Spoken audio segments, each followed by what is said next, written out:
For a time, we tried to contact him by radio, but no response.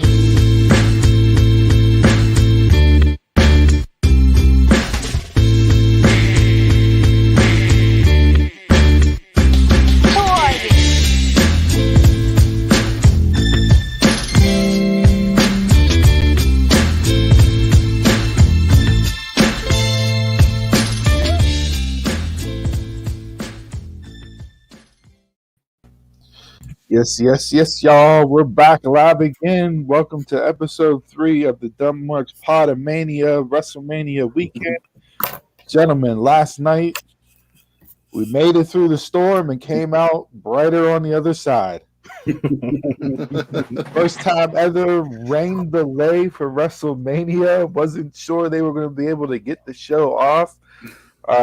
Today, weather forecast looks a little bit scarier than yesterday's. So I'll be interested to see if they're able to do it, if they have any more lightning delays, and what the ramifications will be. But everybody enjoy night 1 of Mania? Yeah.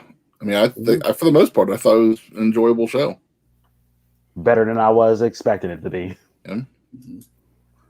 Yeah, I did see a lot of that. I guess looking at it on paper going in, we talked about it yesterday on yesterday's show. Low expectations, right? You're looking at it on paper. Wasn't a whole lot to get excited about. The build for matches wasn't the greatest going into the card. So I don't know if I had such low expectations that they over-delivered. Or if it was truly just like an above average show majority of the night, which I think it was.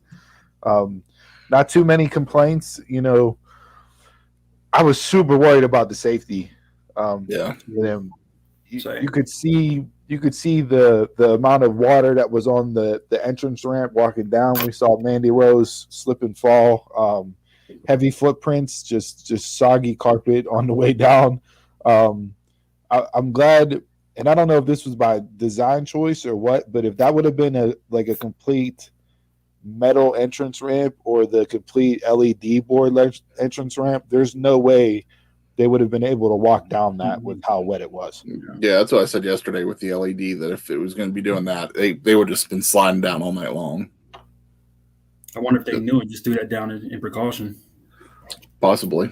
I have no idea.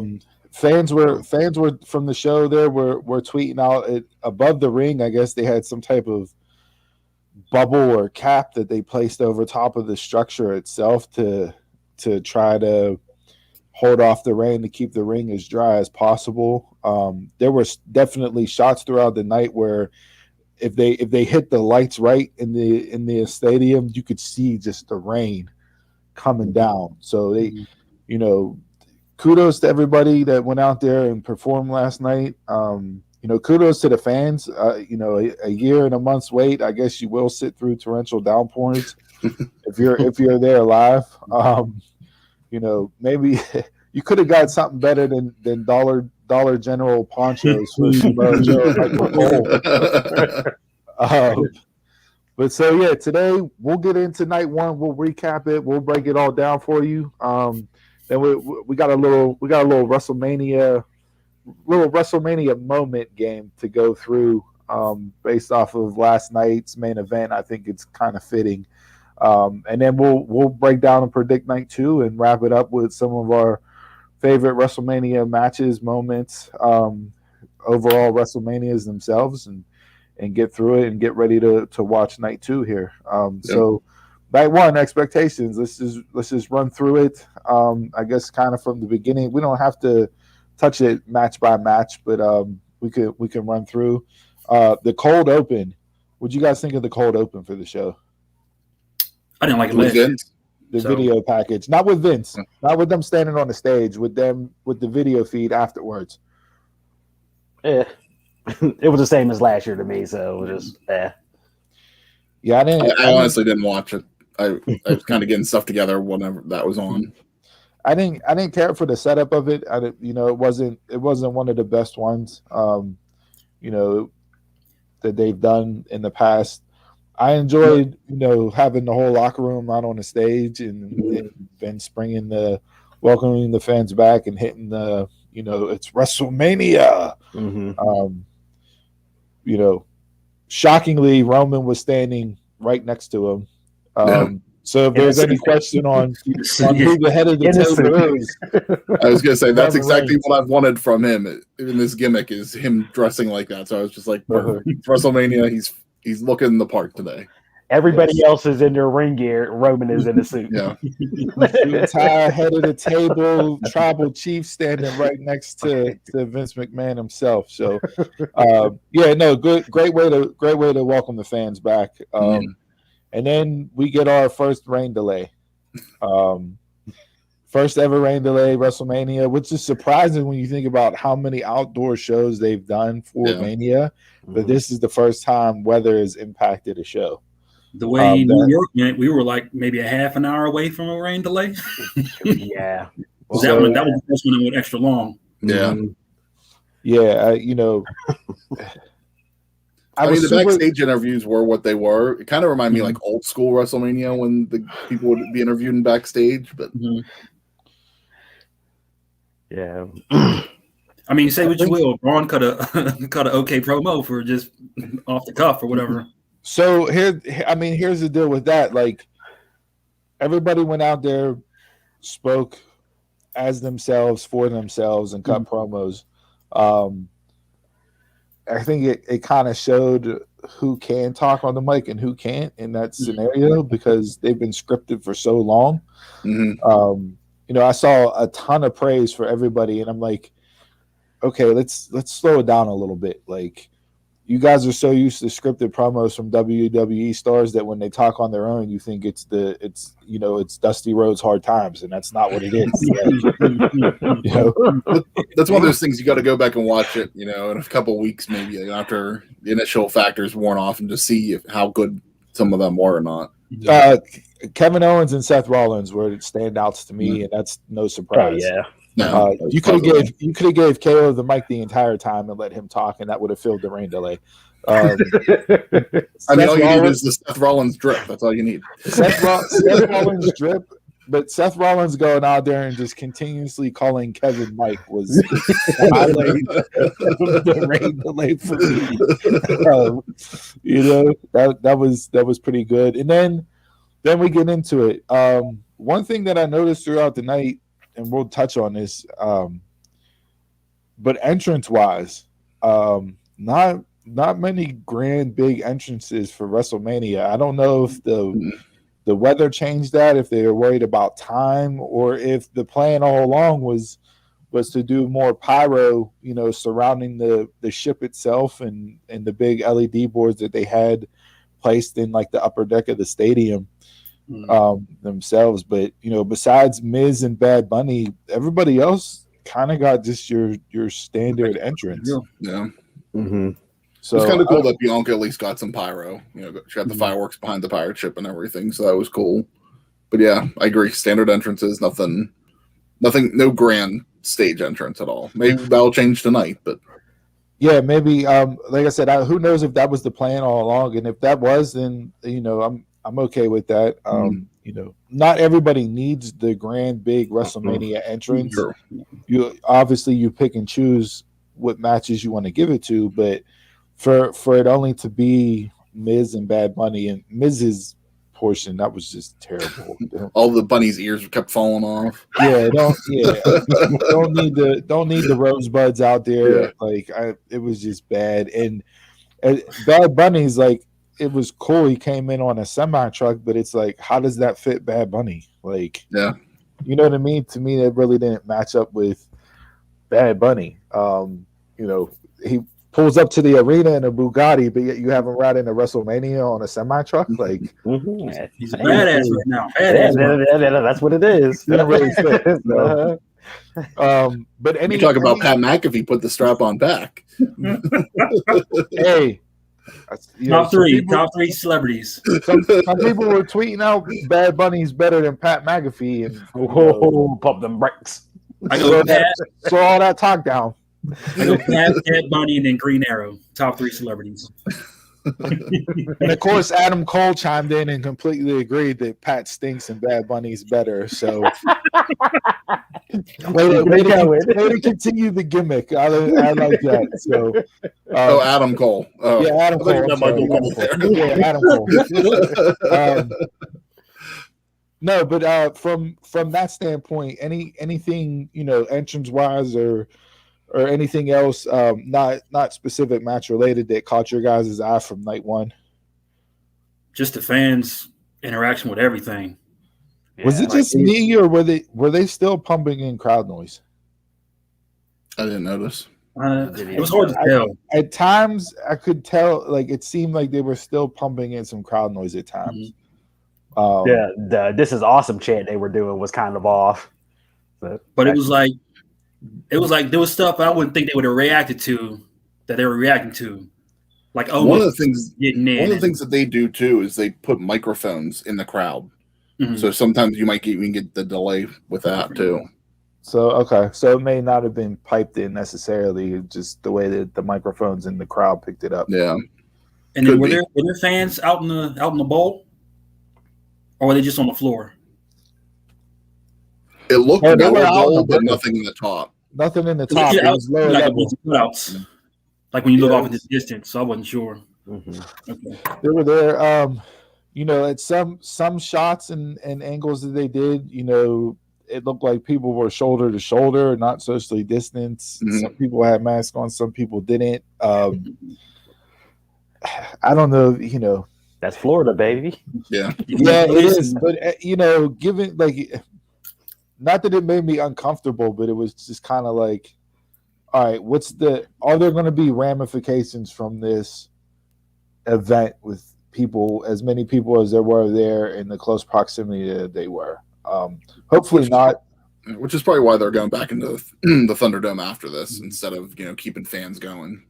Yeah, so hopefully not. But all right, so let's break down these matches here. Let's run through it here. Obviously, you open up with Lashley and McIntyre. We said on the show yesterday, we all hope that they would keep the strap on Bobby and let him run with it. The way the match set up, you could tell the ring was super, super slick. Mm-hmm. They were pitter pattering all around. That's like trying to do something on ice with tennis shoes. Like it's just not going to work. Because if they're wearing real wrestling boots, those are just flat on the bottom. There's no traction whatsoever. Mm-hmm. Yeah, Tommy Dreamer tweeted that out last night after the show ended and said if anybody's knocking these guys or making fun of Mandy Rose for falling or anything else, you try walking on a wet surface in wrestling boots and then get back to me, because it's like being on ice. So I've fallen on ice wearing Timbs, so that's why you always see them like when they were in Jordans. Those are flat bottoms too. You step on ice with those, it's a wrap. Yeah. So, but yeah, we get Bobby and Drew. For seeing them on Raw as much as they are together, whether it's matches in the past or just interacting, I really enjoyed the match that they put on to kick off the show. Big surprise with Bobby retaining. I'm glad that they did that. Who knows where Drew goes from here with it, but like the match, they had me a couple times with the setup for the Hurt Lock and Drew, thinking Drew was going to break out of it, and then that's how they were going to win. So good job with them with getting me with that to where I'm like, okay, here we go. Drew's going to show that Hogan comeback, brother, and hit the Claymore for the win. Speaking of Hogan, not to backtrack to the beginning of the show, but we don't need that. Live crowd booed Hogan hard. Everybody that was there on Twitter said that Titus got a huge pop, and then Hogan got booed heavily. So because even Tampa doesn't want him. I mean, I'm glad they didn't do much with him. It just didn't work. He's out there cutting an 80s style promo with brother and dude, and it's just like, all right, enough. Like, That brother hit different now. Titus coming out, he did that. This is my town. This is Tampa. That got the cheap pop from the crowd. So yeah, time to take him behind the woodshed. Sorry, it is. I know you want to do it. I know you would really personally want to be the one to do it. Nobody don't believe me, but everybody comes around. So whatever. Y'all want Hogan, y'all keep Hogan. Yeah. So obviously, Bobby retains. So we'll see how that plays out. Where we go from here. Coming up on Monday night on Raw. How about Drew just getting distracted by MVP? That was the only thing that I didn't like. The one spot I didn't like. The only spot I didn't like. I was going to say, I don't know if I'm nitpicking on that or not, but yeah, that's the only part I didn't enjoy either. Yeah. Maybe it was the camera angle. Maybe like you actually need to see MVP actually do something in there to make it look right. But I don't know. But come on, like you're focused. The A-Rod. Who was it? Was it A-Rod or Jeter? You gotta make you make your baby face look stupid there. Because it kind of looked like it almost like because they both kind of paused like in their tracks, and it kind of looked like they almost fell too. Like I don't know if like maybe that was from the ring, but just like it didn't really take away from the match, but that was like the one point of the match that I didn't like. Yeah, cage side seats used to do the biggest dummy award for the Royal Rumble. With people that look stupid based off of like non-logical things in a match. That spot with Drew where MVP just shouts Bobby's name, and then almost and Styles at one point in the match, Woods has Styles literally like a foot away from almost. AJ's reaching his hand out to tag him in. Almost has his hand up here. You're 7'4", dude. Just lean over the rope and tag him in. You could have leaned over the rope and smacked Woods in the face. Like that didn't make much sense there. But that's like you said, Chris. That could be complete nitpicking. But any other thoughts on Drew and Bobby to kick off the show? I thought it was a good first match to get the night started. Enjoyed it. They went in there, worked hard, stayed safe. Thankfully, most of the performers throughout the night stayed safe. You could tell how slick it was too in the tag match with Almost and AJ. AJ had that spot where he ducked out of the ring and he went to run around to dive in, and like he couldn't run the ring because of how wet it was. Yeah. So. Yeah, hopefully the rain doesn't affect it tonight. But like I said, the forecast is not looking good. So, no, I enjoyed the opening match. It gave the start of the show with Bobby retaining the title, kind of kept it on a high note for me to start. So I really like that. All right, up next we had the gauntlet match, right? Yep, the tag team turmoil. They booked this one wrong. From who won or what? No, just to have it a gauntlet style. Yeah, I'd rather them have them like a fatal 4-way tag or something like that. I agree. Even if it was 5 teams, Man, give me. I didn't hate the match, but Billy Kay and Carmella are the tag team I didn't know I needed, but I definitely want to see them continue on as a tag team. She was holding up the little curtain in the beginning. Yeah. And then mimicking every move she did whenever she was going to the ring. So entertaining. It was. So entertaining. Like, I legit think they're going to be the first ones out. I'm like, okay, they're the first ones out. But then, if they're going to play this to the end. Yeah, I'm surprised they had Naomi and Lana lose. Lana first. Yeah. And I was like, oh, wow, okay. The true number one contenders. Yeah. Yeah. Obviously, Naomi stands got their panties in a bunch after that and took to Twitter hard and just continued to bash WWE's use of Naomi and I'm hoping they put her singles run now. Yeah, I saw a lot of people tweeting out, well, if you're not gonna have her win the tag team belts, then let her win Money in the Bank. Naomi? Yeah, Naomi. So yeah. I'd be okay with that. Yeah, so you had that. You had Riot Squad eliminate Carmella and Billy Kay. Then you had Mandy and Dana. The slip saw around the world. Which one? Yeah. This is a PG show, right? That wasn't even a slip. And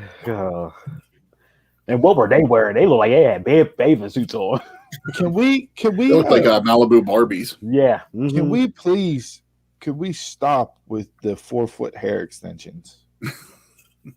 It's so much, and all they do it's in the way. They're just constantly moving hair out of their face. Like, can we just not, like, I don't know when the fascination with that started or why that became a thing, but it's like that for every single female, except for maybe a handful. And we know Mandy bobbed their hair short because she's been wearing it short on Raw, but yet you have her come out in Mania with 3-foot extensions. And that one I didn't get. Like the other ones, if you just throw in like extra something in there, that's okay with me. She had like a whole different hairstyle. Like it's kind of like in MMA though. You know, the women usually at least do the dreads. You know, for it. And they wrap the hair real tight. I'm surprised more. I know Ronda and Becky kind of did that. You ain't getting that in wrestling. You got to have some type of presentation. You ain't getting if it's a legitimate fight, you know, you wouldn't want your hair constantly falling down your face, right? So, but yeah, so then you had Dana and Mandy come out. The elimination for them, we had confusion there where the ring announcer, announced the Riot Squad lost and then changed it back. And I saw some people were like, wait a second, wasn't Mandy legal? And they counted out Dana. I couldn't tell which one switched out the whole match. So twin magic. Yeah, really. Unless I seen her pink streak, I couldn't tell who was who. Yeah, so you had them lose, and then what? You get Natty and Tamina out. You guys called it yesterday when you predicted it. Yeah. I wanted it. I didn't expect it to happen though. I didn't think they were going to go that way either. And then they kind of made them faces in that match. The fans were cheering them and like they were kind of playing off the whim, like, "Hey, we're good guys now." The fans were just happy to be back. I think the fans were cheering off anybody. The fans cheered. You know, they treated almost like Diesel turning on Shawn back in the day. Like, we made him a huge baby face after last night. So like it, you know. So yeah, so you get Natty and Tamina. They'll challenge Nia and Shayna for the belts tonight on night 2. Do you think that was the right call? I know some of you guys predicted it yesterday, but overall, out of all the teams in that match, do you think it was the right call? I think that'll make the most interesting match. Right call, but my heart says Riot Squad. They had a really good showing. They did. They always do. They're consistent. They never give them a chance. Never give them a chance. Liv has drastically improved in the ring from where she started. Their ring gear, I enjoyed their ring gear. I like Harley Quinn. Joker, Harley Quinn. I like that a lot. So yeah, we'll see what the tag team match brings on later on tonight. With that match there, and then we move into tag team match, right? No, Cesaro. Seth and Cesaro. I said this yesterday that they had potential to be match of the weekend. They definitely lived up to being one of the matches of the weekend. When all said and done, you can add that into your cast of votes there. No surprise with them two in the ring, how they work. No. Cesaro got his flowers, which was rightfully so. I liked a lot of the spots they did in the match. The corkscrew frog splash from Rollins was sick. You know, that freaking UFO move. Has Cesaro ever done that before? Yeah. I've seen him do it. It's rare. It's not all the no hands. I don't remember seeing that before. And I watched that. I was like, that's a physics class for you. Go ahead and figure out how that works with inertia and motion and not falling off. He rarely breaks it out, but yeah, he's. You can't do that with everybody, though. You need someone that, like a Seth Rollins that, like, you couldn't do that with Otis. Well, yeah, obviously. I like when Seth was about to do the stomp, and then Cesaro countered it with the uppercut. Yeah, they did the callback to the RKO Yeah. out of it. I like that spot too. Hey, I said yesterday that I wanted Cesaro to win this, and I want this to be his launching point for a serious run at a championship. Mhm. I think he deserves it. The reaction that he got after he won yesterday kind of felt, like when Kofi won the gauntlet and started off Kofi Mania and had the fan support behind him. I think Cesaro is kind of on that track based off of his body of work and where he's done and what he's been in the ring for them for so long. So yeah, but that hell of a match between them two. Yeah, they delivered. Absolutely. So then we move into the tag team match. Yeah, New Day versus AJ and Almost. Almost, Donald, I think it was you in the group chat last night, said he came out like the Streets of Rage boss. He did. And they thought commentary. I think it might have been Joe who said, "Hey, when you're as big as Almost is, you don't got to wear traditional wrestling gear." Yeah, that was he did. Oh, they probably don't make traditional wrestling gear in his size. no, but would you guys think of his debut? The match itself, New Day was working heel. Yeah, they were. Stuff they were doing. I think the fans were treating him heel.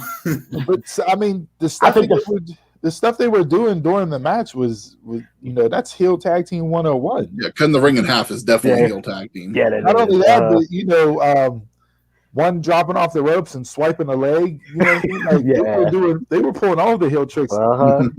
I liked having New Day I like having Big E bring them out.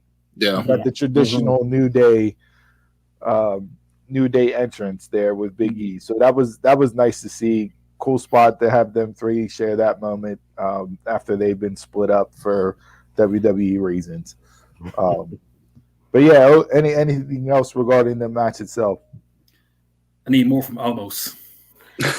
Yeah. I need more. You're not getting more from Almost. Yeah. I wrote down every move that he did. But everybody wanted to see what he did. I can't see the list. How many moves? 5? We had 5 or here we go. He threw Kofi. He stomped Xavier. He threw Kofi again. Shoulder block Xavier. Shoulder block Kofi. Backbreaker on Xavier. The claw on Xavier. Backbreaker on Kofi. And a double choke slam on Kofi for the pin. But everybody wanted to see him do something. I don't care if the ring is wet or nothing. That is Great Khali. That's Great Khali right there. He's more of an athlete than Great Khali. Yeah. With that moveset that I just seen, that's Great Khali-ish. But when you're a giant, what moveset do you need? For bigger guys, for bigger guys, Keith Lee showed me a lot of stuff. But Keith Lee's not a giant. Tall. Keith Lee's not a giant. Keith Lee's just a big guy. For a giant, a true giant in pro wrestling, what moveset are you looking to see? Again, I want to see Keith Lee. I seen Abdullah the Butcher do stuff. Not a giant, a big guy. Yeah. When gravity. When you got Andre out there, what'd you get? Chop, a kick. I need a big boot. I need a big boot. Big boot and the leg drop. Is that what you want? No. Omos should never leave his feet. Period. No, he shouldn't. No. Shouldn't take a bump, and he shouldn't be hitting the mat giving a bump. Stay on your feet and be a giant. Can you add stuff into that? Yes, but it's going to be back on Monday. It's going to be straight power moves. That's all it's going to be. It's going to be clotheslines. It's going to be shoulder tackles. It'll be choke slams, some chops, and backbreakers. Call it a day. That's what you're going to get, and that's all you need from a true giant. I need one. All the talk is about Almost on this match. I think more of this match isn't about him so much as it was AJ. Triple H had talked this week that AJ tried to get him in a match at Mania, and Triple H said he just wasn't ring ready. And so I think that was pretty much okay. They didn't have anything else for AJ. basically gave him to become a Grand Slam champion last night, and first man that's TNA and WWE Grand Slam champion. So I think that was kind of their way of just be like, hey, we don't have anything for you. This is the match. That was the only way he could get it because he really hasn't been any tag team with anybody. I like the picture afterwards with AJ on his shoulders. Yeah, reminds me of the bit in Little Rascals when they go into the bank trying to get a bank loan to fix the clubhouse. That's immediately what I jumped to whenever I saw AJ on top of his shoulders. You know, you always talk about Vince being out of touch with some of his references, and then you get a Little Rascal reference. I was not the only person because I saw it on Twitter last night while I was tweeting along out with the show. Shout out to everybody that interacted with us last night on Twitter. Appreciate you, liking the comments and sharing stuff. I did like the phenomenal forearm off of his shoulders. That was a good spot. Yeah, that was a good spot. I want to. It was probably good that he was able to balance off of him too. Yeah, just being on the ropes. I wouldn't mind seeing that be their finisher as a tag team. You know what I mean? I get it. Rainier almost you're going to put him over and have him. There's nobody should kick out of that freaking double choke slam from 9 feet in the air. So that should take anybody out. But if they're going to stay a tag team for a little bit and get a little bit of a run out of it, I'd like to see that phenomenal forearm off the shoulders be their finisher. Mm-hmm. So I'd be okay with that. All right. Who do you think challenges them moving forward now? Really gone on Raw. That's the problem, and this is where we come back to booking wise, right? Like they still got Benjamin and Cedric, but they're probably going to run New Day back a couple times. But if they're not in Hurt Business anymore, they still going to remain a tag team. Yeah, I think they will. I hope they will. You see how fast they got thrown out in that Andre Battle Royal. So as a team, though. I'm just saying they got tossed quick. Slapjack and T-Bar are going to come for the tag titles. God. I want to see Slapjack and Ali as a team. That's what I want to see. I just need to see more of Ali. How about just take off the mask and become who you originally were? Yeah. Vince can't probably pronounce his name. That's probably why he's Slapjack or whatever his name is. I don't even know what his name is. Shane Thorne. That's the name. No, I was thinking Dominic Dijakovic. Oh, Dijakovic. He'll be double D on Raw. When they debuted, they had a decent match. He debuted with somebody else, and they sent the other guy back somewhere. It was Thorne and TM61 when they were in NXT. Yeah, they came up to the main roster like when COVID first hit. I don't. They came to Thunderdome or whatever it is. Had a decent match, and then that's the last you saw of him. Yeah. Sounds like Grizzled Young Vets is going to get brought up. Shane Thorne is just Slapjack. So yeah, we'll see what happens coming out of Mania Fallout here. And then after that we have the Steel Cage. Was it Steel Cage before the Hall of Fame? Oh, I don't know. Bringing out the Hall of Fame. But yeah, so they line up everybody from the class of 2020. Tonight they'll do the class of 2021. So 2 nights, everybody gets their appreciation for that. There, and then you have Braun and Shane in the Steel Cage.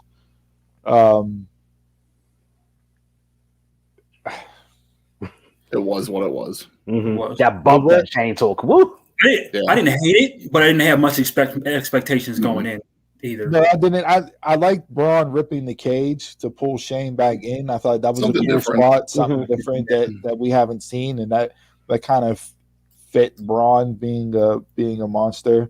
That and the bump, that was really the match. Who the hell hides a toolbox in a baggie on top of this cage?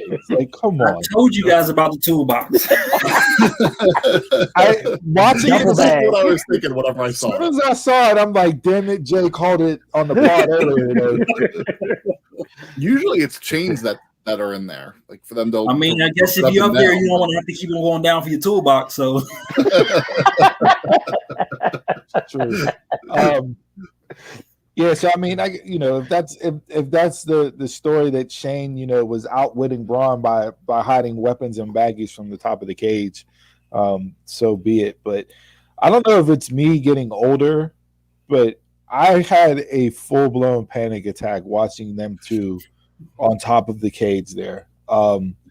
Given how wet everything was and all that, and Braun being as big as he is, like I literally just had I couldn't do it. I had to look away. I honestly thought he was going to throw him onto the announce table. Like when he was up there, I was like, if he tosses him to the announce table, I was like, I don't know if Shane's going to make it. Yeah. So it's like whenever he took the bump just into the ring, I was like, okay. I was like, yeah, but even that bump in the ring was insane. Yeah, I mean, Shane hit it perfect though. Mm-hmm. He took a good bump. I don't. You don't need stuff like that. No, you don't. He's getting older. There's only so much he can do. 51 years old, and you're asking him to do a front flip off the top of the cage. Yeah, you don't need that. This ain't WrestleMania 17, Shane. I saw a lot of memes. That's who he is. That's who he is, but we don't need it no more. We don't need that. We don't need the Shane fall spot. We don't. It had its moments. It ran its course. It's what it is. Kudos to him for getting in the ring and doing it for our entertainment. But I don't need to see it because it only takes that one time where it goes horribly wrong. Yeah. And for him being as old as he is, don't need it no more. Yeah. After after the one he took from Taker at the Dallas WrestleMania 32, that should have been it. When he jumped off. When he jumped off, enough, that. Yeah. That was it. So even the bump he took at 35 2 years ago, with the Miz, whenever they did the back body drop off of the scaffolding, that was safer, but still.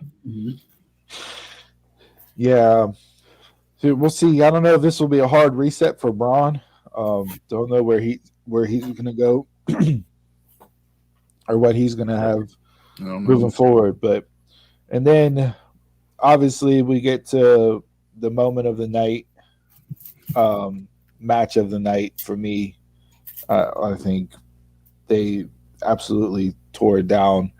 And we talked about this yesterday. Who's the star of the women's evolution? Sasha. You're forgetting. I thought you're forgetting Bad Bunny and Miz. That's what It's gonna be like, damn, Steve really praises Bad Bunny. That's what I thought too. It was like, wow. No, I'm the Mark that forgot the run show for the run sheet for the show. It was a long night. That much? It was a long. No, I liked it. I liked it a lot. It was a long night. All right, well then get into it. The only thing that I didn't like from this match were the entrances. Okay, that's it. Other than that, I have no complaints for this match. Bad Bunny was in the ring way longer than what I was expecting. Way. You could tell that. They're like how hard was Priest.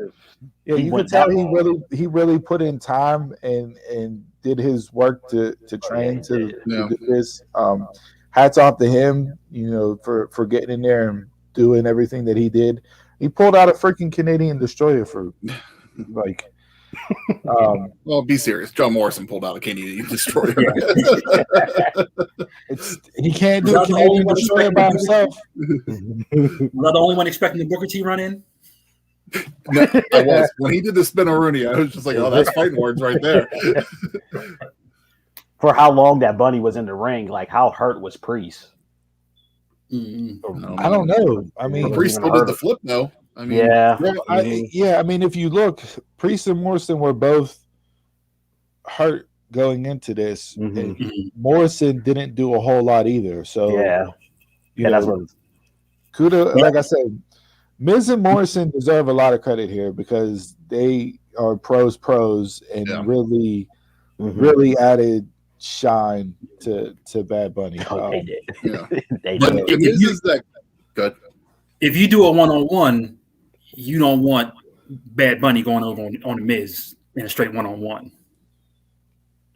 I think Miz would have done it that way too. He's just that type of guy that probably He's doesn't okay. seem believable. He sees that more eyes are on him with the celebrity than the loss hurting him. So No, it was really good. One of the better celebrity matches Yes. that you'll Yeah. find. You know, I still remember, you know, LT and Bam Bam Bigelow from WrestleMania 10. Were they the main event? Yes, Yeah. that was. Yes, it was. You know, Yep. Yeah. Um, That was over Shawn and Diesel. yeah. Haven't had a celebrity be the main event since. Yeah. You know, you have that. You have Bad Bunny. Rodman and Malone weren't horrible when they did their thing back in WCW, and then obviously, you know, the rocket ship put the strap on Pat McAfee with his run. The best ever. Kevin Green was he wasn't that bad either in WCW. So, but no, I mean, I can't. There's nothing to knock with this match. It was. no. I mean, they all top Snooki, so It's very true. But none of them became champion like David Arquette. Stop. that was a race history.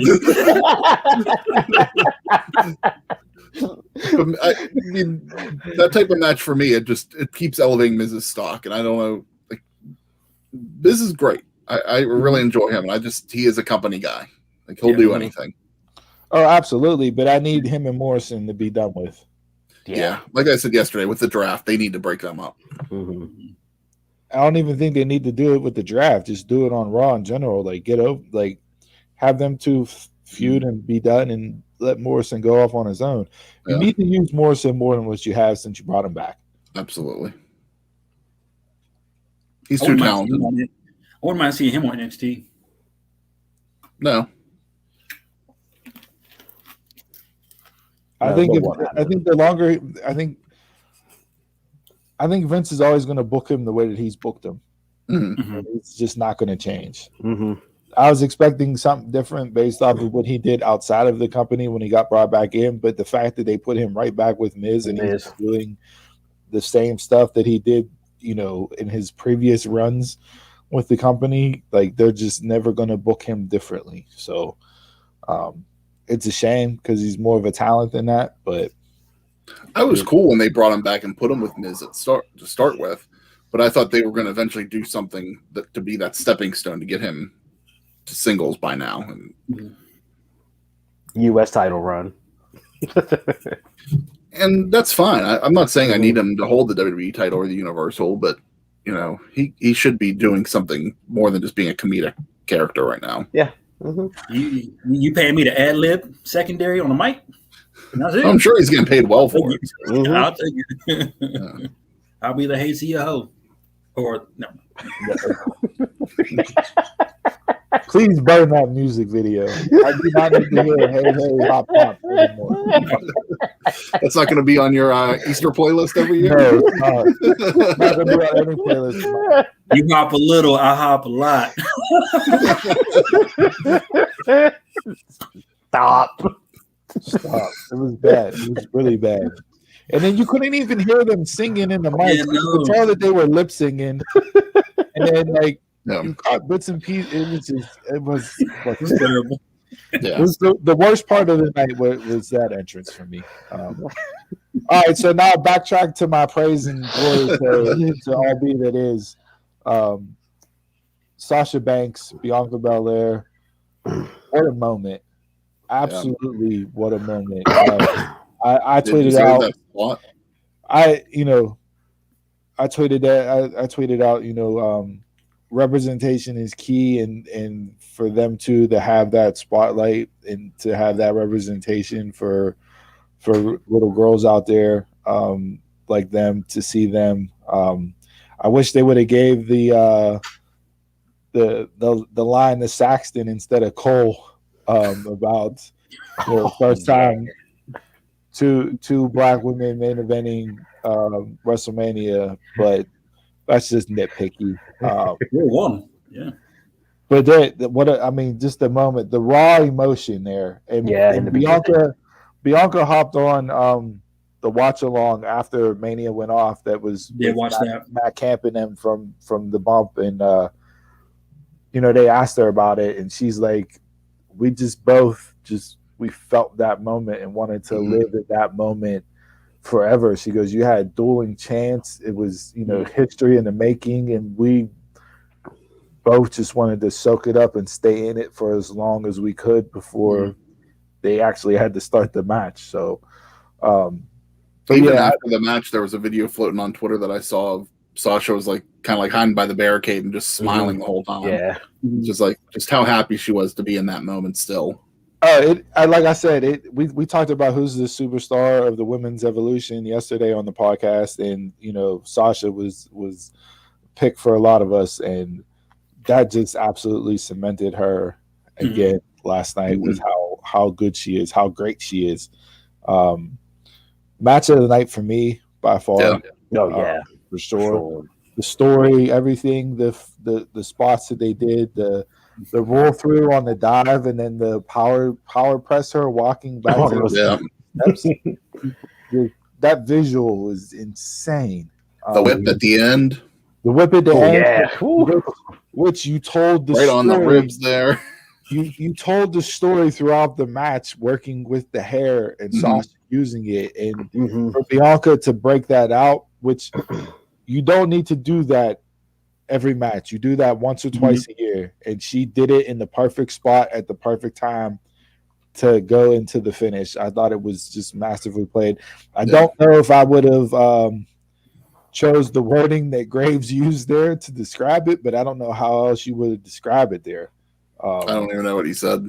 Said something about whip her throughout Tampa Bay or something. It was just the whip part of it is kind of the wording that I don't know I would have chosen there. It visually looking at who's in the match and everything. Maybe else. they need to figure out something. They need to call it something. Give it like it's some type of catchphrase or something. Yeah, but I mean, just absolutely. And I think one of the things that makes Bianca so good is, and you saw it with the Rumble, but just her natural reactions. Like when she got handed the title, just that wasn't like a fake emotion emitted out because she's a performer in the ring. Like that was a real natural reaction. Like she was in shock. And say it's scripted for all you want, but winning that belt means a lot to those individuals, and having that true, authentic, natural reaction of just pure shock and awe that she actually did it just capped off the night in what was, by far match of the night, like I said. It was great to finally see her win because we all kept saying, even in NXT, that she deserved that moment and just never got it down there. So that she finally got it, and on the biggest stage possible, was awesome. Did you see her dad almost jumped over the barrier? Security was like, "Oh, whoa!" You are not on the list. There was a really cool video from a fan on Twitter afterwards. After the show went off the air, you saw Montez run down and slide into the ring. Almost busted his quads like Vince. They shared a really cool moment, and then he hoisted her up on his shoulders and walked her around the ring, and she held the belt high. So I get you closing the show with her in the ring and having her moment. You know what I mean? Like you don't want to take away from her by having him run out there, but I also felt like it would have added another layer to her. And you show, like, everybody knows them two are married. Like everybody knows they're like. So why not have them share that? You know what I mean? Like, I get it. I understand it. I'm not saying it's wrong with the way they did it, but just something else that could have added to it being, in the moment of getting this that. Could be viewed as nitpicky, but I think I would have liked to seen the end be her walking up the ramp with the pyro going off behind her on the ramp. I think that would have been a cool send off for her. I definitely want to see the day of this one. Oh, it's gonna be show. Yeah. So Mickey James and Lita were the after watch party, and Mickey was there obviously, and left where she was at to come jump on that, and she said they were asking both of them for their reactions and everything else. And Mickey said, I had to come over here to do this with you guys, but I wish I would be at Gorilla right now because every single woman in the locker room was lined up at Gorilla waiting for them two to come back through the curtain. Okay. So, like you said, the documentary, the day of, and all that that's going to come out of this, and seeing all that, that's footage that will just add on to this match in itself. But excellent way to close the show. That's going to be a hard moment to top night 2. I don't know if you can get any higher than the way they closed the show last night. And especially like after 35, I didn't really expect. Like I kind of figured like, okay, women are main eventing. I'm not sure when the next time they'll main event again. So for only being 2 years later for another women's main event, I'm glad that finally happened. And the video package that they played before the match, this is WWE, who's great with their video package, but the video package that they played, they cut all the dumb stuff out in the build up, and it had me super pumped. I was reinvested in the match. I was like, all right. I was like, this is what I wanted to see. This is what I've been calling for since November, December, whenever I said, if you're not going to give me Banks versus Bailey in the main event, give me Banks versus Belair. Like, it sucked me right back in, and I was like, all right, this is the match that I was most looking forward to in WrestleMania. It's the match that I was going to be most invested in, that I wanted to see, and they got me hook, line, and sinker before the match kicked off. So kudos to them. Any other final thoughts on night 1 recap, breaking it down? Well, since we had that great moment there between Sasha and Bianca, and the match itself before they started, let's jump into a little snap edition of Pick 2 WrestleMania moments. Out of these 9, you can only pick 2, and the rest will disappear from history, just like the Thanos snap. No going back in time to reclaim the Infinity Stones with this one. They're gone forever. So this is so hard. This is tough. This is tough. And I know Banks and Belair was last night, so they're not on this list, but I might just pick them in one other moment, and the rest can go, because that's how impactful of a moment I think they had last night. Yeah. Who wants to kick it off? Yeah, who wants to kick it off? I'm still debating. Pick 2, and the rest got to go for. Oh man.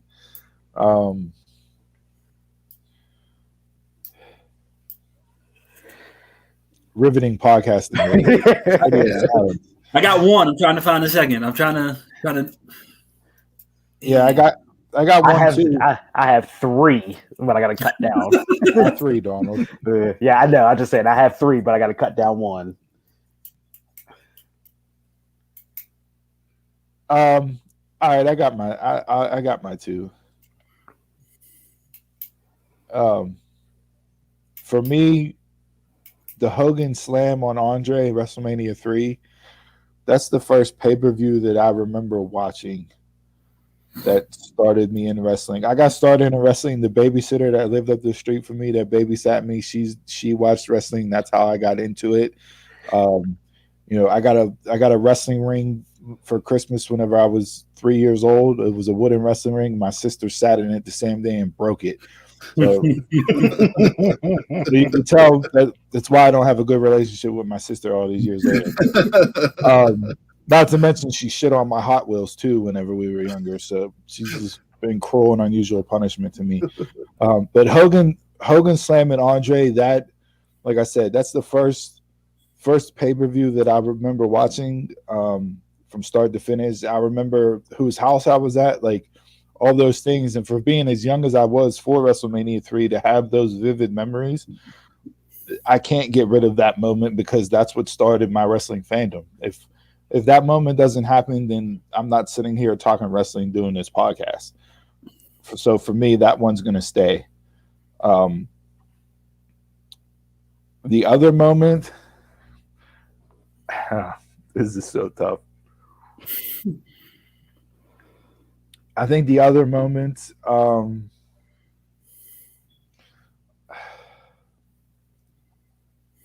me, it's between Kofi winning and Undertaker versus Shawn because it's one of the all-time classic matches and story for a Mania, for a feud, given the two characters and who they were and what they meant to the company and everything else. Just so many layers with Taker and Shawn there. Kofi's win Kofi's win was just like we said last night with representation, and there were grown men crying. You saw videos of MVP and them crying in bars watching that. Like the impact that made, again, with the going back to the sound like a broken record, but the representation and seeing it will just inspire, future generations of stars. So for a moment, I'm gonna go with Kofi winning the belt at Mania 35. So give me Kofi and the Andre Slam. Okay.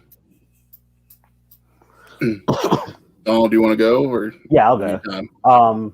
Just like Steve said, with Hogan slamming Andre, got him into wrestling. Actually, Savage and Steamboat got me into wrestling. Just the two of them, for how small they were. I mean, even though I was younger, for how small they worked a great match. And I love Savage. So I'll pick that one. And the Yes Movement with Daniel Bryan winning. That was another sheer emotional win for him that got the fans behind him because it was like the fans versus the establishment, like during that whole year. So I'll pick those two. Sure. Those are good ones too. You want to go, Jason, or you want me to go down the line? Do you have yours? Oh, yeah. I thought I was next on the point of thing. You can go ahead. The moment that got me into wrestling isn't even on here. The first WrestleMania I watched was WrestleMania 6. My sister had watched it in school and she couldn't finish it, so we ended up running the VHS at Blockbuster and finished it off. So Hogan Warrior is the match that got me into wrestling. But probably the most iconic moment for WWE is Hogan slamming Andre at WrestleMania 3. Like, it's the moment that they show for everything, not just WrestleMania moments, just for everything. So I think that one would have to stay. Then one of my favorite moments in WrestleMania, that anytime I think about great moments, not that it's not even that old, is the heist of the century. I didn't see that coming. I just remember watching that WrestleMania and just so excited whenever it happened, like shocked me. And especially at this time, like of era of the internet and everything, you don't get surprised. And to end WrestleMania on that type of surprise, I could watch that over and over again. So I'm going to take Hogan and Andre and the heist of the century. Okay. We taking whole matches or just the moment of the magnitude of it? Whatever's on this list. So, the match versus Taker and Shawn, yes, it's a match, but there was also, there were moments in that match. Like as the whole, that's on my list is the whole match. But like I have the icon versus icon as the moment, and I might just go ahead and take those because those, even though as much as I hate Hogan, Hogan's still up there as one of my top favorite wrestlers, and that was just huge for me. I'm gonna go icon versus icon. This is I don't want to say that there's a lot of recency bias on this list, and I pulled this off of WWE tweeted this out, so I pulled it off. But I don't know if there's other moments from earlier WrestleManias that you can put on here that will take this off the list. I think Chris, you brought up Hogan Warrior. The scene of Hogan riding back on the ring and Warrior on the corner holding up both belts was a moment. You have Savage winning the belt, in WrestleMania 4 with the tournament that they did there. Miss Elizabeth and Hogan hoisting him up on his shoulders. I don't know, some of the other Manias, Edge and Foley in their match, the the spear onto the table, the burning table. You had There's a Sean and Brett. Sean and The Brett, Iron Man match. the Iron Man match. Brett and Stone Cold 13. Brett and Stone Cold at 13. Yeah, That so moment of Stone Cold's bloody face. I mean, that's an iconic scene there. Yep, you have Stone Cold. Well, that wasn't Mania. That was Survivor Series, wasn't it? No, that was 13. That was Mania. Yeah, yeah. I mean, Stone Cold and The Rock at 17. You know, so like, there's a lot, but decent list, good conversation. You know, I figured we'd share it and talk about it. Nice little break between recap from one and getting into predictions for night two. So, all right, and with that, let's run through the card for night two. Break it down. All right. They haven't announced what's going to kick off the show yet. So as of right now, it's going to be a surprise, but we'll see if they do that ahead of time. So kind of reversing, since the Universal Championship will be the main event, I figured we'll flip what they did last night. Let's start with the Raw Women's Champion of Asuka versus Rhea Ripley. This is going to be a tough one. I get their plans changed so much on Raw leading up from Rumble to Mania with everything with Lacey and Charlotte, and now, you know, Rhea's call up, but she was on the Rumble but didn't do anything until, you know, 3 weeks ago. Will they have a good match? I think they will have a good match. I guess if you're going to hotshot somebody, you might as well hotshot them and put the belt on them. So for that reason and that reason only, I'll go with Rhea Ripley. The same. Asuka, she didn't get a true title run out of this whole thing. Not at all. If you look over her run, like, there was not. She didn't defend it a lot. It wasn't on, like, it was. Again, this goes back to the way they book Asuka. When she's had the belt, her runs haven't been memorable because they haven't booked her to defend them the way that they have other champions. So, yes, has she had the belt a long time? Absolutely. But is it a memorable run like Bayley's run with it? No, it's not. So it just confuses me the way that they book Asuka, because she's as good of a worker as any of the women. Yeah, so with Bianca being the new champ over in SmackDown, it's time for Raw to do the same thing. So going with Rhea. I'm going with Rhea. I like the picture they tweet out with Hervey Kale and Bianca. Bianca, the three. One down, two to go. Two down, one more to go. I'm going with Rhea. Finish that. Yeah, man.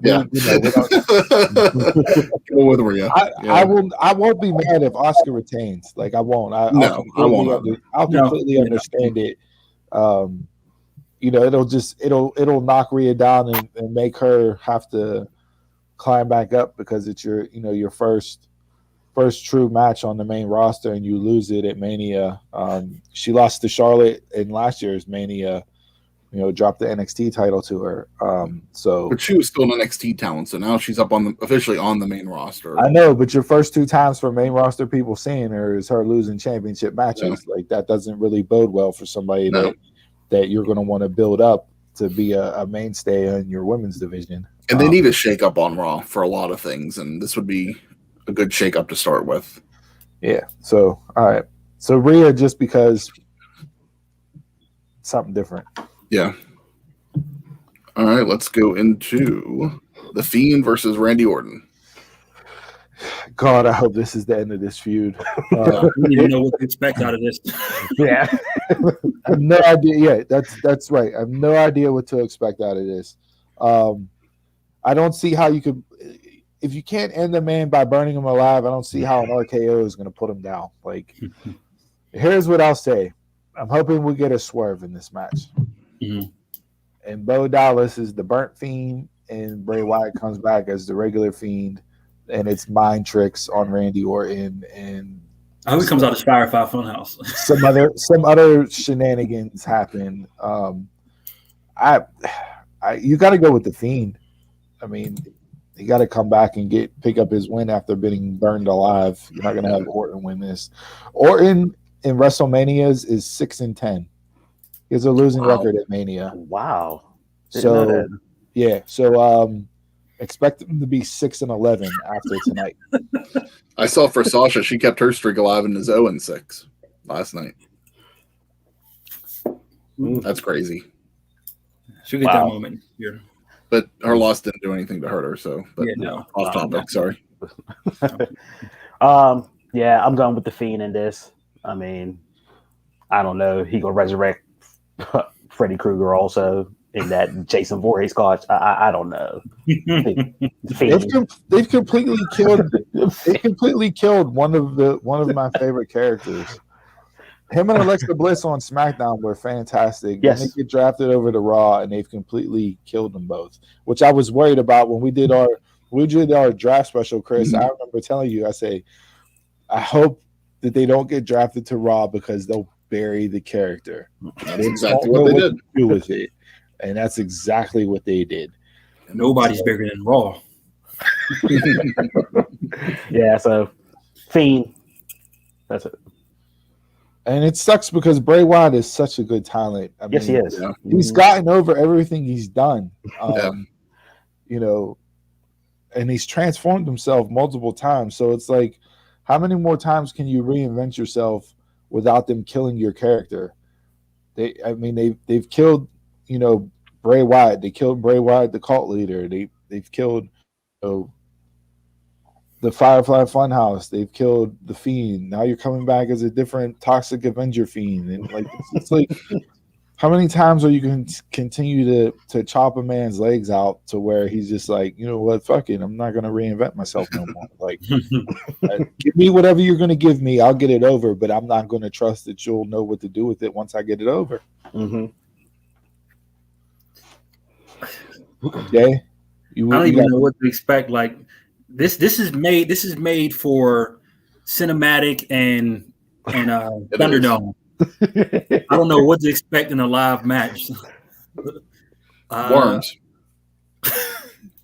I'll go Fiend. I agree.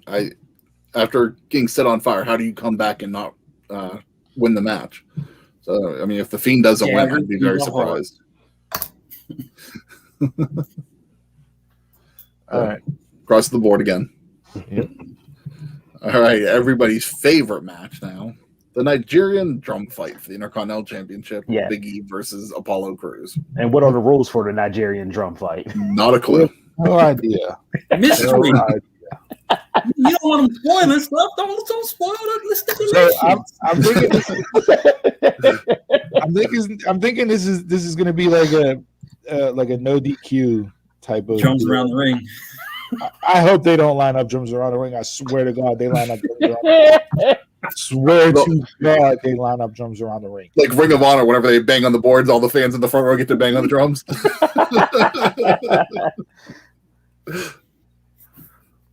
Apollo Crews, I'm glad that he did the character change.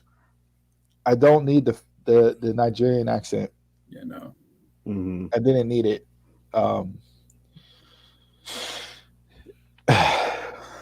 I don't know. Big E retains. I don't think.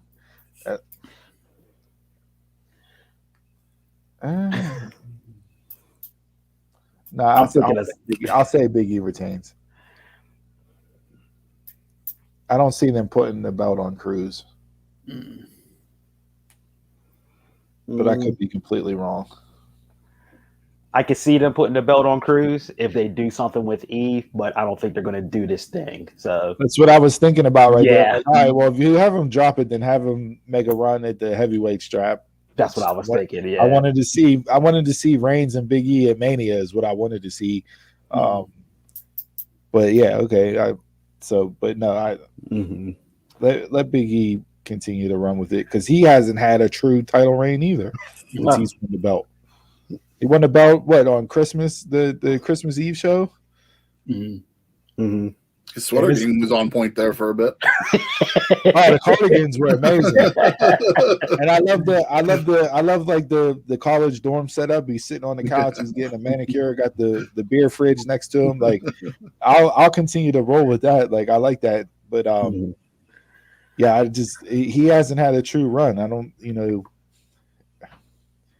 let him roll with it. Build him up some more. He got his push. I don't see him taking it off of him. I'll go Big E. Sold on this match. Oh, did you pick? No.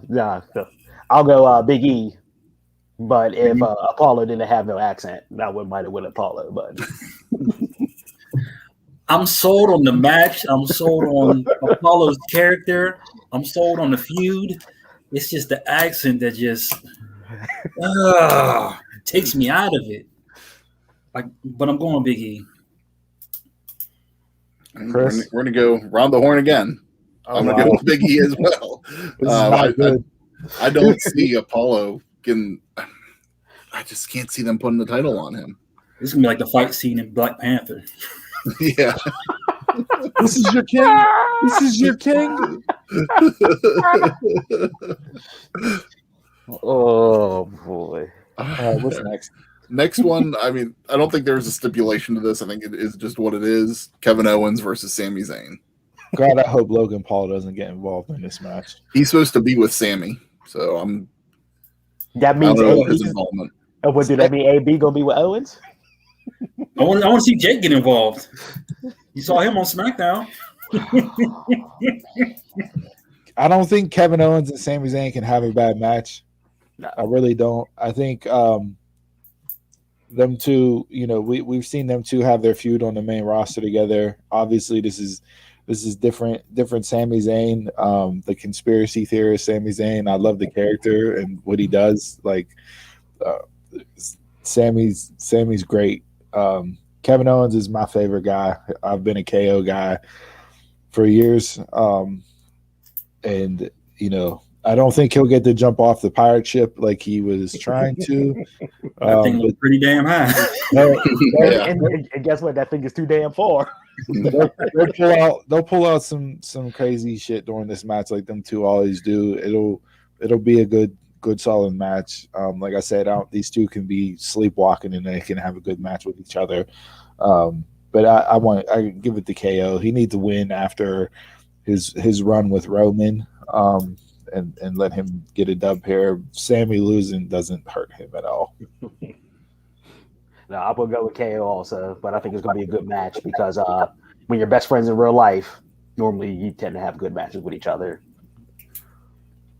When he was talking about jumping off the pirate ship, I thought he was talking about Tampa Bay's pirate ship. Mm-hmm.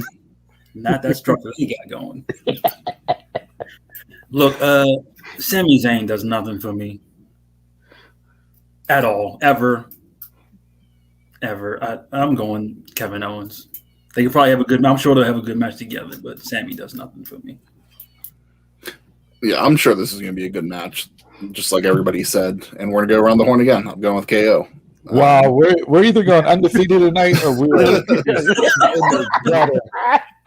I don't care for this, Sammy. Find a new hobby next week. I know we'll disagree on the everything else. We'll disagree on the main event for sure. Yeah. This version of Sammy doesn't do much for me, but this is just going to be. They're going to go out there. They're probably going to have a really good match. It's just the match itself doesn't make sense. So going on to the United States Championship, Riddle versus Sheamus. I can do without this. Mm-hmm. I want to see this match. You said what? You want to see the graphics? You want to see the match? Yeah. Yeah. Did you see it 2 straight weeks? Mm-hmm. He wants to see the What else could they possibly do? Like, you had Sheamus win on Raw, so now Riddle wins here. It's your 50-50 booking. Move on and call it a day. Like, I don't care about this match. I really don't. Sheamus has been on fire in the ring with matches and quality of matches that he's been putting out. But yeah, like, they'll get out there, they'll do their thing. I'm sure it'll be hard hitting, just like it was on Raw a couple of weeks ago. But I don't need to see it again for the 900th time. Unless RVD comes down with Riddle, then we may have something to talk about. They don't have anything to talk about. You hate the stoner gimmick. Let's bring out another. A real life guy. That's gonna be dude. Where's my car, dude? Bro. Chris, since you spoke that, it's coming into existence. Oh gosh. Yeah, I don't care. Flip a coin, take your pick. Doesn't matter to me. I'm not even going to give a vote on this match. I'm just going to say Riddle just because the 50-50 book. I want Sheamus to win. I like Sheamus. I need Sheamus to do something. I don't care about this match at all. I don't give one itty bitty shit about this match at all. Don't tell me about it. And then look at that. We're symmetrical. One picks one opponent, one picks another opponent, two don't pick at all. This will be my bathroom break of the night. If I'm gonna pick, I agree with you, Dom. Just, I guess, give me a Riddle. I don't care. Next, we'll go into the women's tag team championship match. The champions are Nia Jax and Shayna Baszler going in versus last night's tag team turmoil winners of Natalya and Tamina. If you're gonna have Rhea Ripley win the belt, then I want Natalya and Tamina to go over so her and Shayna Baszler can go at it. Because her and Shayna had great matches in NXT. Mm-hmm. And time to separate Shayna from Nia. You got let Shayna go out there and be the bully and the killer that she was in NXT. That's the best character for her. That suits her the best. It's what she looks like. She's a professional MMA fighter. Like, don't muddy the waters like they tried to do with the vampire gimmick when she first came up and bit Becky on the neck. Yeah. Let her go out there and whoop ass. So give me Natty and Tamina here. Let Shayna and Nia go their separate ways and have Shayna do something else than what she's done on the main roster. I'll go with Natalya and Tamina also because I'm tired of seeing Reginald on my TV. That's what's gonna cost them the match, which is gonna cause Shayna and Nia to break up. There's gonna be a Reginald interference botch. They'll lose. That'll be the split, and you'll go on from there.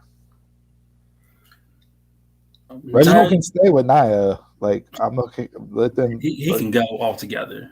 He got too much FaceTime this last night. Send him back down to PC. This man went from wearing a property of NXT shirt to on the main roster.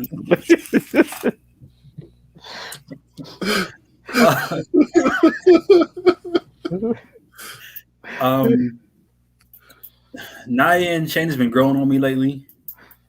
But we know you've talked about this amazing how they amazingly elevated the women's tag team championships. We know. As much as I don't care for them, they've been growing on me. I'm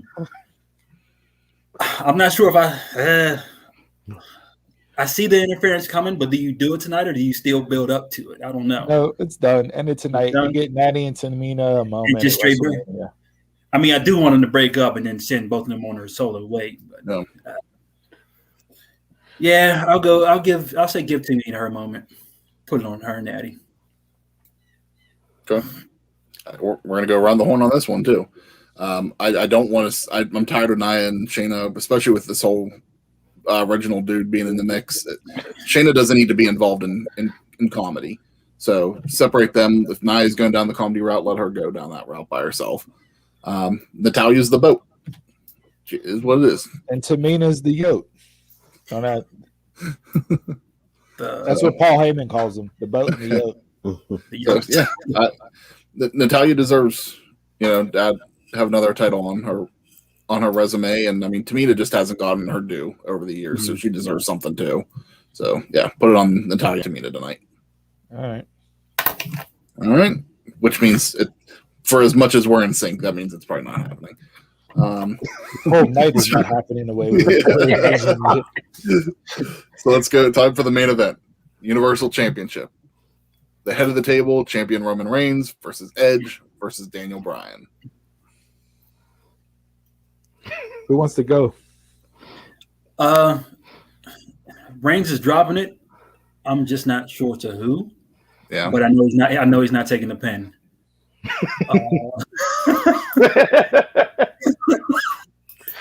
I'm gonna go Edge over Bryan.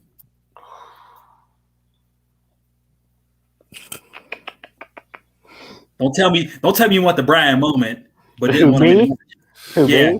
You want the Bryan moment, but didn't want him in the match altogether? No. Nah. For me, I want Reigns to keep the title. Just Reigns in this gimmick, a title on his shoulder, makes perfect sense. If Edge wins this match, I will stop watching wrestling main roster forever. There is no hand-me-downs. Oh, I got to give up the title. I never lost. Here it goes again. No. Edge better not win. He'll be back in that square next week. But he better not win. Edge better not win. I'll be in the square, but I'm not talking main roster. I was going to say, we're having our WrestleMania Fallout show on Friday, so let's see what if Donald shows up for that or not.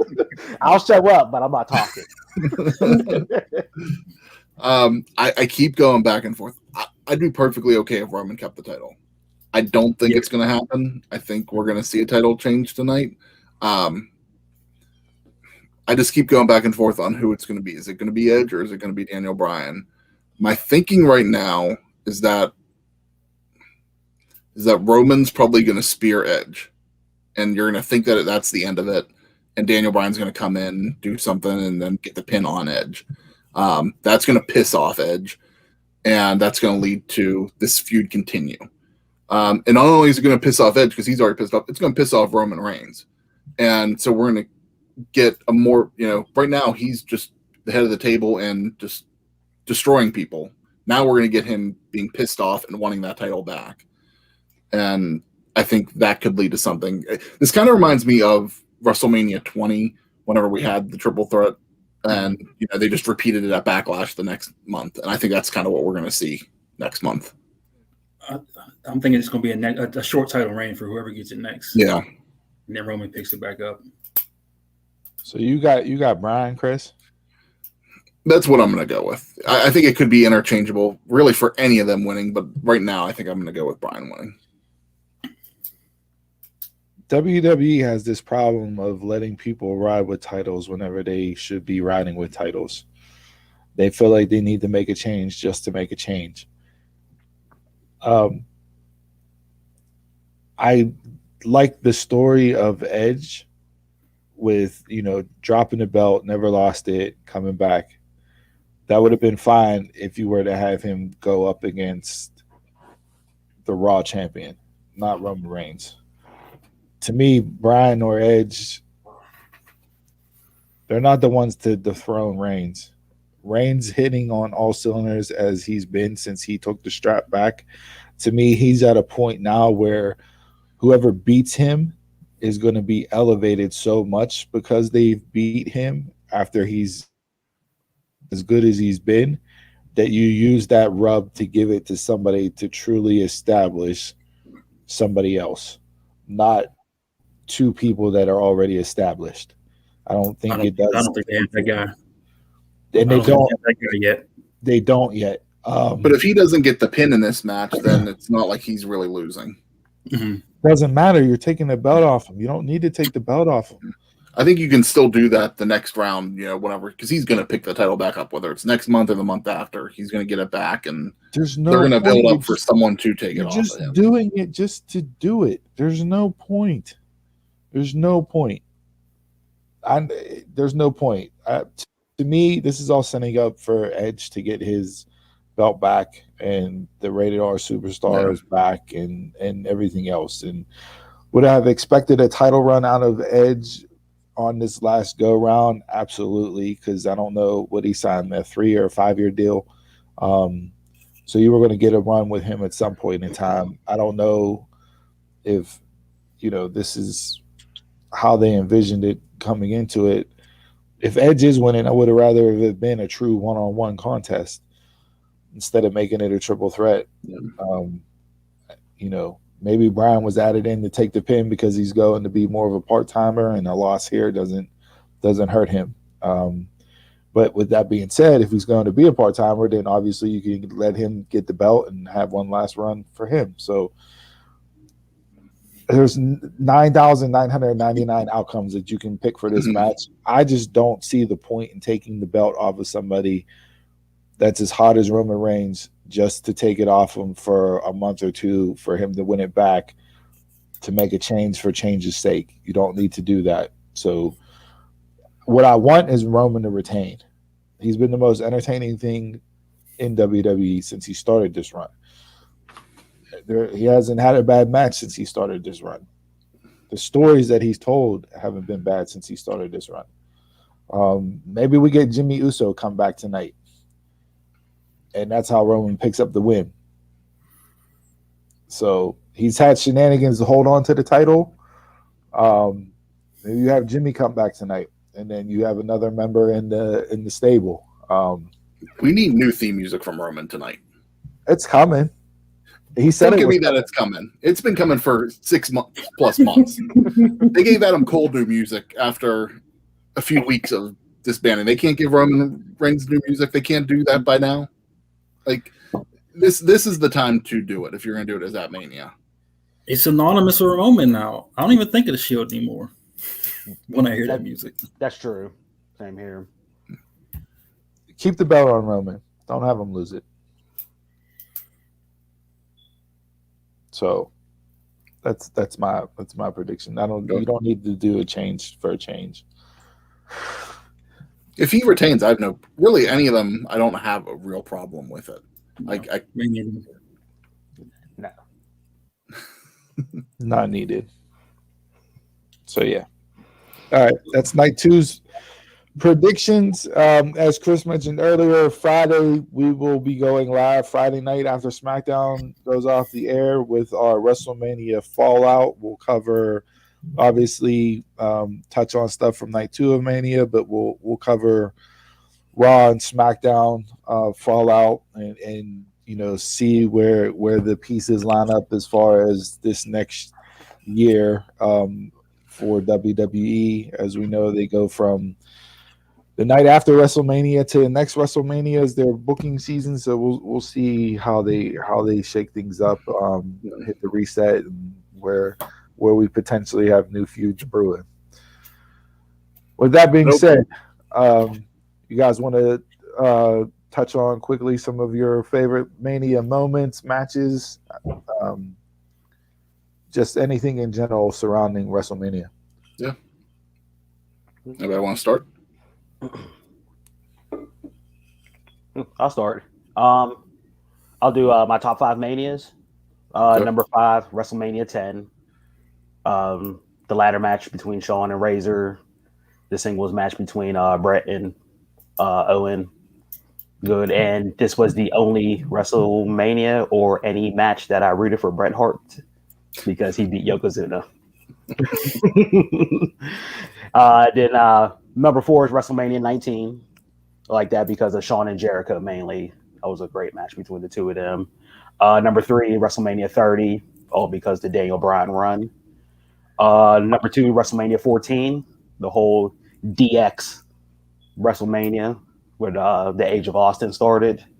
And number 1, WrestleMania 17. That's no need to explain why. It was just great. Yeah, Mania 17 for me was probably the best WrestleMania. Yeah.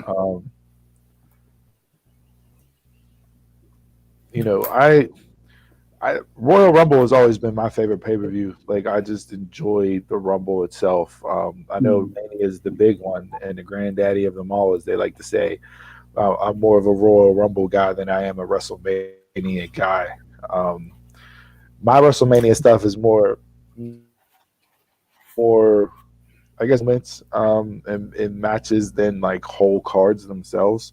But if you're looking at whole cards, I would agree 17 is the best one. I do have 17 on my list. Yeah.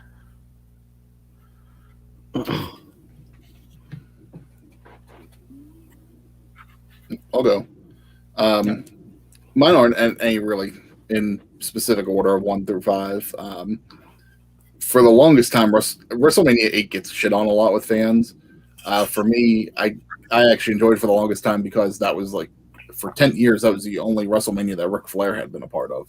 And that's one of the reasons why I like that one so much. There was a couple good matches on that. 14, that's pure Attitude Era. Such a great WrestleMania. The Austin Era beginning, just everything that was building up with that event was so good. The Undertaker Kane storyline was firing on all cylinders for that one. I forgot that's when the Legion of Doom came back too. LOD 2000. Yeah, yep, I forgot about that. Mm-hmm. Yeah, however old I was, Chris, he enjoyed Sonny's debut with that outfit.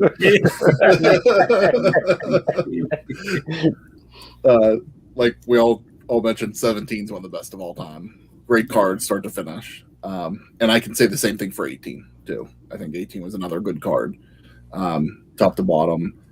And then another WrestleMania that I liked that I think the card was well rounded was 20.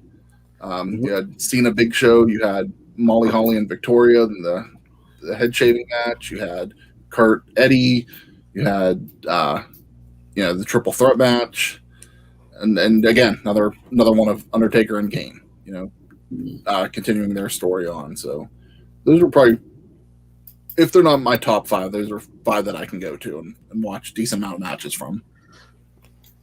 I have 17 for the reasons you guys mentioned. 20, same reasons. I have 30 on here for the Bryant Street. Chris, drop me out. Yeah. I have 25 for Taker HBK, and I have 32 just because it was my first, and you had the women's triple threat on there. Yeah. Mm-hmm. Yeah. Nice. 35 was triple threat. Oh no! Oh, you're talking about I was thinking main event. Sorry, my bad. Mm-hmm. Yeah, the women's. Yeah. Mm-hmm. I'll start with my top 5 WrestleMania matches. Number 5, Kurt Angle, Shawn Michaels at WrestleMania 22. Mm-hmm. One of the best technical wrestling matches that I ever saw. One of them. Number 4. That was 21, wasn't it? Was it 21? Hollywood. Yes, 21. Sorry about that. It's only 2. Number 4, Rock and Hogan, just for mainly because of the fan interaction with those two were unbelievable. It was, and that was Hogan's first Mania back in 10 years or something. Yeah, almost. 10 years. Yeah, 10 years.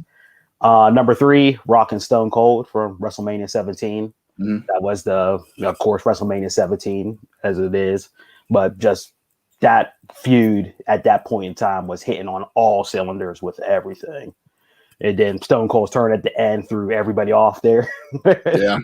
Number 2, Macho and Steamboat, WrestleMania 3. Again, saying that was the match that actually got me really, really into wrestling itself. And number 1, Taker, Shawn Michaels, WrestleMania 25. Probably the best put together match ever. This is the one I struggle with because if you gave me a top 10, 5 of them would be Taker, HBK, and Stone Cold Rock. So you're not lying. Yeah, you're not. I had to put the first Money in the Bank on there. Hogan versus Warrior, and I'm gonna say the tag team ladder match with the Hardys. 17. Is The that first 17? TLC. Yeah. Yeah. Okay. Or was it the triple threat one? Yeah. Hardy's, Dudley's, and Edge and Christian at 17. Yeah. I got to put that on there. And then you could pick a HBK Taker and pick a Rock and Austin, interchange them and flip them on there. Yeah. Similar to what you guys were saying. I mean, as I mentioned before, Hogan Warrior is what got me into wrestling, so that one's on my list at 6. My favorite WrestleMania match is HBK and Bret at 12, the Iron Man match. I mean, I just think it's such a classic. I got Rock Hogan at 18, just for that moment, just unbelievable. The TLC match at WrestleMania 17 is on my list too. Just such a great tag team match and the height of tag team wrestling in WWE. And just for the storytelling in the match and the emotion, I got to go HBK and Flair at 24. I'm sorry. I love you. For matches or moments? That's on my moment.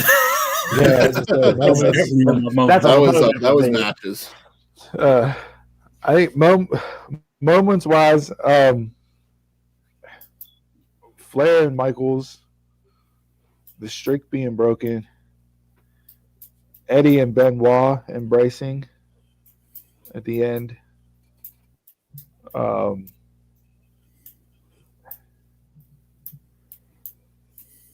ah, I, we covered the Kofi in that earlier.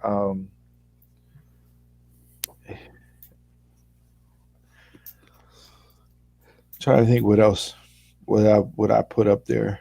I don't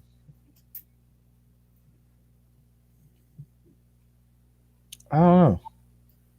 Those would be three off the top of my head right away that immediately come back to me whenever I think of WrestleMania. Would be those three. Match wise, I was like the triple threat that we talked about with Hardy's, Dudley's, Edge and Christian, Angle and Shawn. And Mania was an instant classic. Them two that was one of the best matches I remember watching on Mania. The ladder match, Razor and Shawn, just because of the significance of it and how that that match changed pro wrestling. Even though Bret Hart will tell you he came up with the ladder match and Shawn stole it. So you haven't heard that interview, seek it out. I'm sure you can find it on YouTube somewhere. The rivalry that will never die. Yeah, the rivalry that will never die. I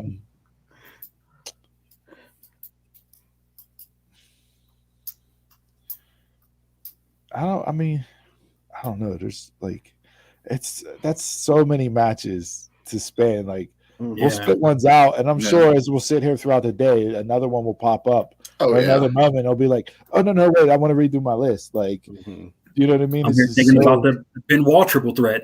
That could have bumped its way in here. Yeah, there's so many that are interchangeable that you can have the argument for. Absolutely. As long as nobody came on this list with some bullshit, it would have been me. But for what matches? Yeah, it would have been just anything in any of it. The top 5, Oh wow. Rock and Austin, last match. That moment, not realizing it was Stone Cold's last match. So when you look in retrospect, when you look at it, it adds more significance to it. But it was still great for them to do. It's just the list is long and heavy. They don't. I won't call it WrestleMania for nothing. Everybody comes up. You know what moment? I guess I'm going to throw a moment out here. I'm not ranking these at all, but Zack Ryder winning the IC title, whatever Mania that 32. was, 32.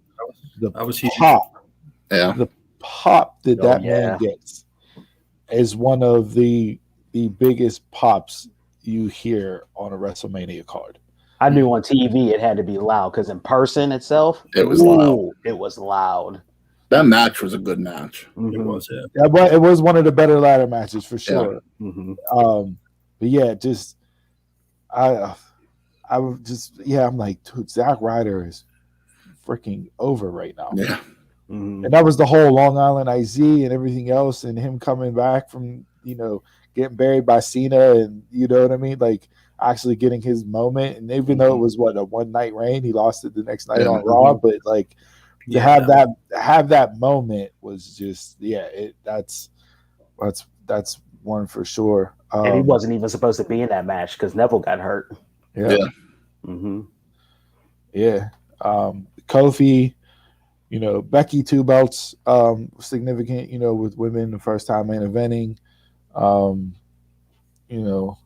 and last night's Bianca and Sasha, like it just gets added into the mix and the lore and everything else. So like that match is going to be talked about for a while. Absolutely. I want to go back and rewatch it again. I did this morning. Did you? Yeah. Yeah. Okay. How easy is it to find on Peacock?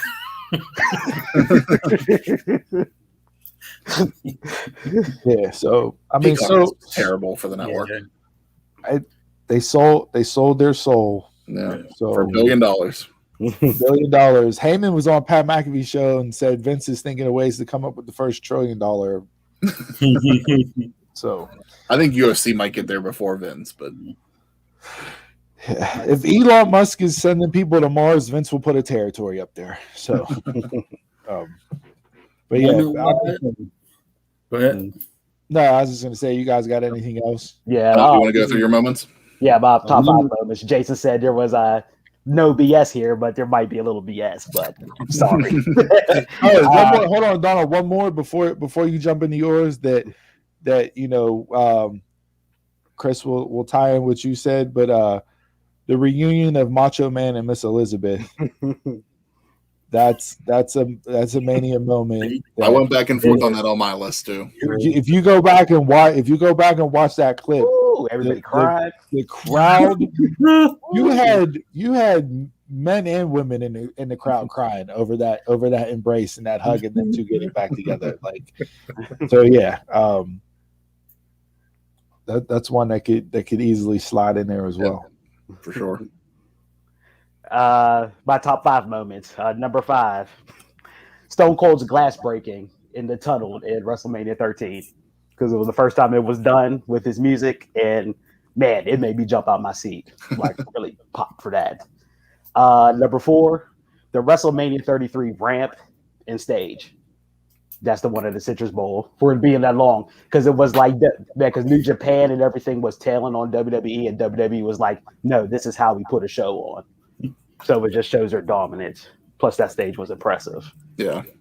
Number 3, Shawn and Rick. I'm sorry. I love you.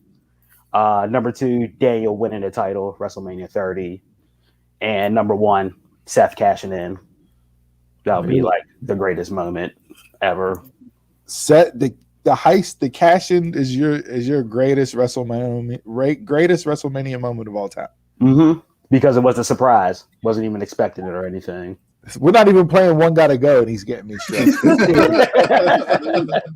That's why I can't rank mine. Like, these are just moments. They're not any. Yeah, it's just thrown in there.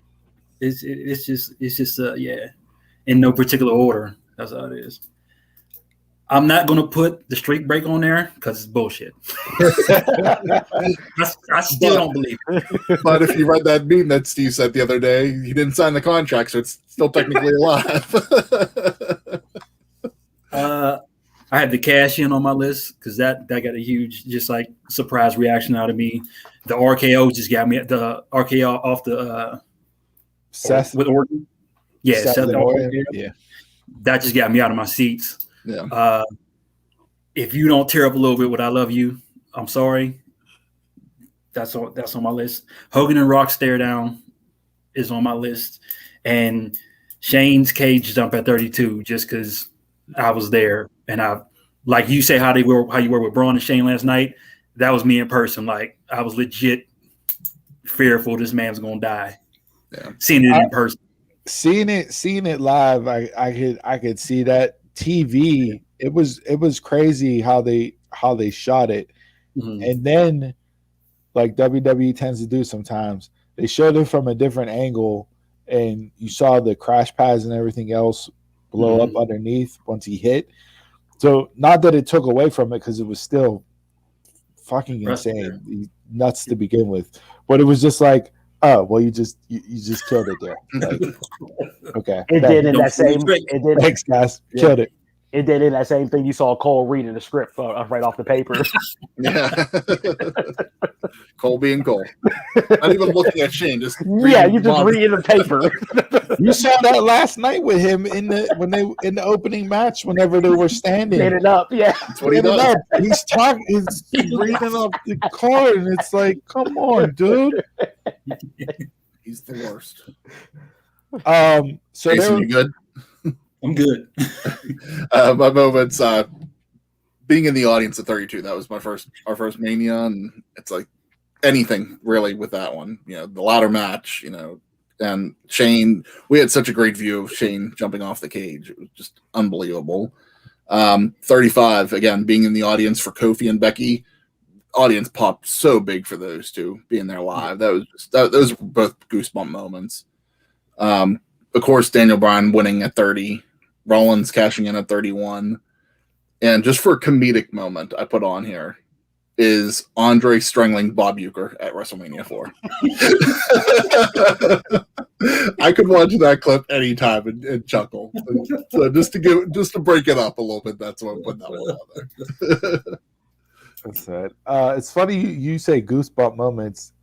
Thinking back, like I don't have anything from Mania that gives me goosebumps, but like from the Rumble, anytime I see AJ come out in his debut and that music and that's instant goosebumps for me. So like I said, I don't know if it's just because I'm more of a Rumble guy myself, but like I don't remember any Mania moments where I got those goosebumps. I remember after Hogan lost the Warrior, I was upset. As a little 6-year-old Hulkamaniac, that one there, you know what I mean? Like, but I don't remember like specific goosebump moments that I draw. What got the most reactions out of me is like when the streak was still going, every 2 count. Was just like, oh yeah, when he did the Sean Hunter, those 3 years there, not only were they 3 of the best matches in Mania, but the false finishes that they had in those matches had you like just unbelievable. Like, so yeah, especially 25. I think 25. That was like the first time that I really thought it was going to end. Mm-hmm. Yeah. So, all right. Anybody got anything else to wrap up this show before we get out of here and prepare and get ready for another night 2 of WrestleMania? Or WrestleMania Sunday. WrestleMania Sunday, as Cole said 900 times last night. I'm definitely taking a nap. Before we go, bit of news. I shared this with you yesterday. So there was reports coming out that we know for sure announced teams will be shaken up after tonight. Looks like there will be a new announced team on Raw starting tomorrow night. If you want the spoilers, go out there and seek them out as far as who those individuals will be. I'm very interested to see how the one person will work. Yeah. Because if you know who he is, if you didn't listen to him on, well, I guess I'll just ruin it now. Spoiler alert. Adnan Virk is reportedly coming in to be the main color guy on Raw with Corey Graves. And who's the third person? They're taking Joe off. They're taking Joe off too, right? Joe off, yeah. Taking Joe and they're taking Byron off, I think. Yeah. So it's Adnan Virk, it's Graves, and I forget who the third person is. They didn't say who's going with Cole yet on SmackDown. No. So maybe Joe's going there. Last night you saw Joe and Saxton with Cole, so that could have been the dry run for them for SmackDown. Maybe. Saxton doesn't do anything for me at all. No. Todd Phillips. I like him, but Todd Phillips didn't work. I think Joe and Cole can work because of Joe's style. I think he can be a good antagonist for Cole, and he can work off of him and throw jabs and bars out there, one-liners for that. But yeah, so new Raw announced team coming. Adnan Virk, for those of you that don't know, was a SportsCenter anchor. He also, was on the Dan Le Batard show, which was on ESPN Radio for the longest time before he split and started up his own network. He also has a movie review podcast, which is really good. If you're into movies and that's a really good follow, listening in wise. But I think he can be pleasantly surprising. Don't know how he'll handle the space, but hey, kudos to them for trying something different. Yeah. Hopefully, it's not going to be a Mike Adamle situation where it just completely bombed. No, let's hope not. Adamle original. I was watching American Gladiators this morning on Pluto. It was great. So. The Assault, the best game ever. Just one thing before we head out. We discussed it yesterday, but we have an official merch page at Pro Wrestling Tees now. You can check out prowrestlingtees.com/dumbmarkspod. We got 2 shirts up there for you to purchase right now. So please support the show and support the merch. Yes, indeed. We appreciate you guys tuning in for the first annual edition of the Dumb Marks Pod Mania. As always, follow us along on social medias, Facebook, Twitter, Instagram. You can email the show at dumbmarkspod@gmail.com. We'll be online later tonight going through Mania, so reach out, engage. The more we interact, the better we are. So let us know. And until next time, you're a Mark, I'm a Mark, we're Marks, telemark. And until next time, you can catch us around the way. Oh, wait, don't end the show. Don't end the show. Jay, you holding up to Bailey. What'd you guys think of Bailey last night? No. I need more.